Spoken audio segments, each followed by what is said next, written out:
one of the biggest innovations in diabetes over the last 50 years is actually the introduction of the insulin pen. Now we want to make it affordable for everybody to replace the use of syringes. Welcome back to Startup Health TV, where we celebrate the entrepreneurs and the innovators who are transforming health. I'm Logan Plaster, here with my guest, Ole Nielsen, the CEO and co-founder at GOPen. Ole, always good to see you. Good to see you, Logan. It's nice to be here. It's always a pleasure. Yeah, we're here at the American Diabetes Association annual scientific sessions. I think they call them Sci-Sesh, the cool kids call it.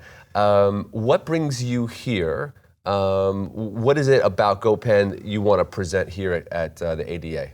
Well, first of all, we were so lucky that last year ADA, they recognized GOPen. We were part of their innovation challenge, which we won last year. Yeah. So last year we created a wave, and this year we are surfing it. Nice. GOPen is a company that are challenging a massive problem. What we do see globally and also in the US here is that payment of treatment is often difficult for a lot of people. So we set out a few years ago the challenge that we wanted to make insulin pens affordable for everybody, to replace the use of syringes. We can see that between 11 and 15 million people are using syringes. They inject themselves 9 billion times yearly. Around the world. Around the world. Yeah. And 3 million here in the US. Wow. So and they do that with 100-year-old technology. So one of the biggest innovations in diabetes over the last 50 years is actually the introduction of the insulin pen. Now we want to make it available for the last 20%. And you know a lot about insulin pens, I understand. I do. Because of your work at Novo Nordisk. Yeah, I did. So this is where I got the idea. Yeah. So coming back from a trip to Indonesia, where I met a man called Pak Vaslu. Pak, he was 80 years old at that time, and he was going to the doctor every day to get one shot a day. And he got that shot in a syringe. So he spent as much money on transportation as he did on his medicine. So, and his whole life was making sure that his insulin was administered correctly.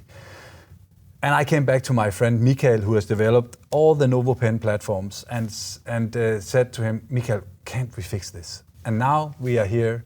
We are so close. We've close dialogue with the FDA. We are in a good process with CE mark on getting clearance. So it's a great place we are at right now. Help educate a non-diabetes audience. Yeah. So what are the main problems with the syringe, and why does a pen solve those problems? First of all, everybody that are having money, they have a pen. They have that because it's a much nicer experience. It's much more convenient. You don't have to sit and draw up insulin every time you have to take it. It's preloaded, you know the... It's preloaded, you know it. So what we have, and so we are giving the advantages of a pen, but at the price of syringe. Okay. So that's something nobody has ever done before. And if you then talk about what are the challenges of that? Yeah.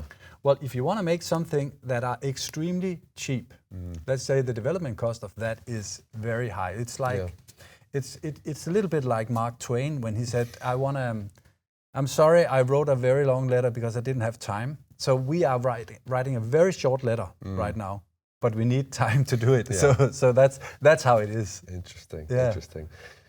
Yeah, I'm fascinated by your co-founder. What makes him unique? The fact that you kind of really got someone on your team who is the guy to do this kind of work. No, he's an interesting guy. So he's a guy I met while we were in the army. And why is he now relevant? Well, he worked for 20 years as a consultant to Novo Nordisk. He was part of all the platforms that Novo has on the market today. He's got 31 insulin pen patents. Wow. So He's the guy. He is the guy. He's the guy. So and also when you sort of go to my old colleagues in Novo Nordisk and ask them, so who is Ejstrup? And then they light up, oh my God, that's the guy. So yeah. Interesting. Interesting. Yeah. Are there any market forces pushing against you traditional insulin pens make a lot of money, and you're coming out with an affordable one for the masses. Are there? No. We're not in competition with insulin pens. Okay. We are making insulin vials better. Okay. So, and this is an existing market. This is a market that exists because people can afford it. So we've sort of said, let's let people use the money they have and that they're spending today, but let them spend it better. And that's what we do. So we are actually, I think, for the big pharmaceutical companies, we are seen as a friendly competitor because we make their, if you like, cheapest products better for the patient. Okay. And then maybe they might see you as an on-ramp to better, I don't know, not better, but definitely if you... Other insulin pens. Yes, of course. We create a pen habit with everybody. So and the Nirvana, of course, are the best pens are not the ones we make. We make a very, very good pen that everybody can afford. But if you want something that is connected to the sky and can remember your mom's birthday and send signals to your watch and all that, that's not where we are. We've sort of said, what are the basic features that somebody needs to manage their diabetes well? Now, I understand that you have the ability to refill the cartridges. Is that right? Yeah. How unique is that functionality? That is new. Okay. So nobody else ever thought about a system like we did, and you could only, if you like, make that sort of new insight if you've been designing all the other systems like Michael had. Got it. So that's why he could see, there's an opportunity here to make something affordable for the masses that we can also patent and protect globally. So that's what we have. So we now have 2 patents that we have going on globally. So that's super interesting. That's awesome. So you described more than 10 million people currently using syringes, 14, whatever the number is. If you are able to get a real percentage of that group, millions of people moving from syringe to pen, try to quantify or describe what the life benefit is sort of at scale. Like how is life different for a large group of people? Well, let me take the US. Our estimate is that there's 3 million people in the US still using syringes to inject insulin. And they are visiting the ERs more often than ordinary, if you like, other groups of patients. And if everybody was changing from syringes to pens, the US alone, some of our calculations say that the US alone can save $6 billion yearly in ER costs. If the pens allow them to stay out of the ER. That's the assumption. We were attending D-Data yesterday. Yeah. This is a group of innovators that are all sort of connected together. And we knew this about the ER, but one of the questions yesterday was actually about that exact thing. How, this was to Humana, how are Humana not seeing these people that are using the ERs as their medical doctor place? It's the most expensive place to be in the health system. That is the ER. Yeah. And in this country, it's just driving up cost, and this group is not helping. So yeah, there's a lot of money to be saved by changing few practices, and we want to do that. Because, just to help me connect the dots, because using the pen helps you to have a more stable... it's easier to do. Yeah. It's more, you're more convenient. It's more convenient, and then when stuff is easier to do, it's more convenient. You are more likely to take your more shot time in range. Yeah, we can see that 25% of insulin shots in the US are still being skipped. Okay. And that is causing long-term complications, and it's bad. Yeah. So yeah, that's a lot of technical stuff, but it's the fun that we live in every day. Developing a product like this is something where you try all places of your emotional scale. Yeah. So sometimes you are just up there, this is great, and other times you have to think about, okay, what's the positive in this situation, and then you figure that out. So that's also a nice, if you like, challenge for me as a CEO, and for me to sort of spread that can-do attitude also in difficult times to the team. You mentioned that yesterday you were at D-Data, this kind of symposia prior to the ADA. Were there any innovations, any presentations you heard yesterday that got you particularly excited about T1D innovation? Yeah, I think what John Sherlund is doing about Luna, about sort of nighttime insulin management, is quite interesting. How come? Because when I sat there together with a few T1Ds, they shared with me when I have a pizza night, the blood sugar or the high blood sugar kicks in very late because of the fat that you eat together with the carbohydrates, and then it's very difficult to manage. So you always get a high late in the evening from that evening, and that is unmanaged. That's difficult to manage. So. And that's one of the things where these new devices are trying to make a difference, giving the people that are doing multiple daily doses the ability to have the nighttime protection as well. So I thought that was really nice to see. There's some stuff going on in the AI world as well. Yeah, I was going to ask about that. Some of that I think would be in the juvenile stage. Okay. Some of it is very text-based. When you look at what patients are seeing, what we have to present just to get our product cleared.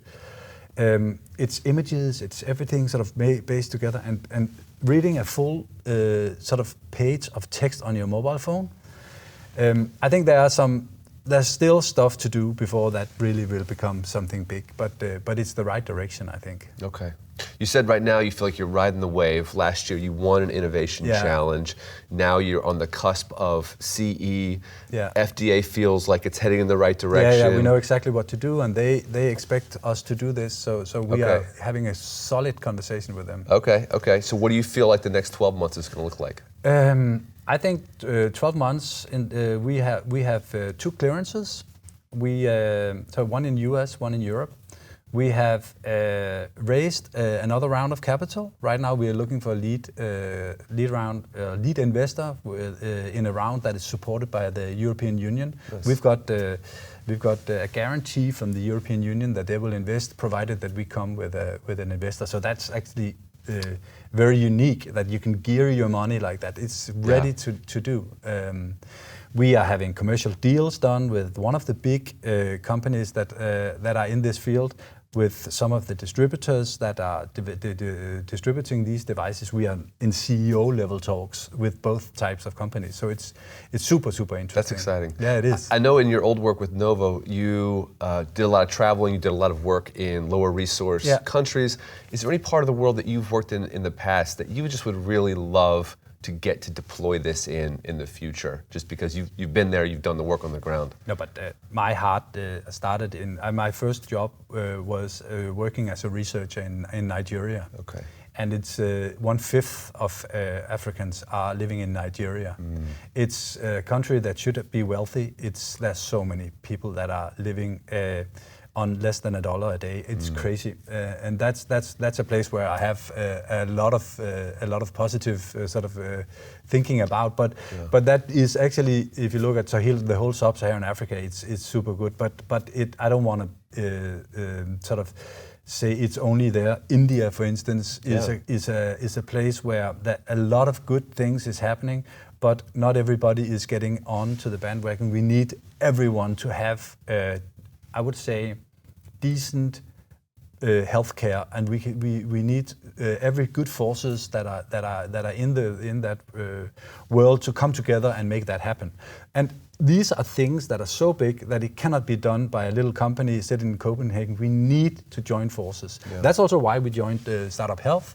This is why we have joined a lot of these international organizations, because we have been working with Médecins Sans Frontières, which is Doctors Without Borders, and it's important to get these groups together, because these tasks are just important to do if we want to live in a world which I hope could be more equitable than it is today. Oh, that's a good note to end on. I appreciate what you're doing. I appreciate that you whether you're riding the wave or maybe getting knocked back a little bit, you continue to bring the energy and continue to come back to the market. Thank you. Because it's not a smooth road, and what you're doing is necessary and it's hard. And I think this is going to be a big year. So I appreciate you giving me the update. Thank you. All right.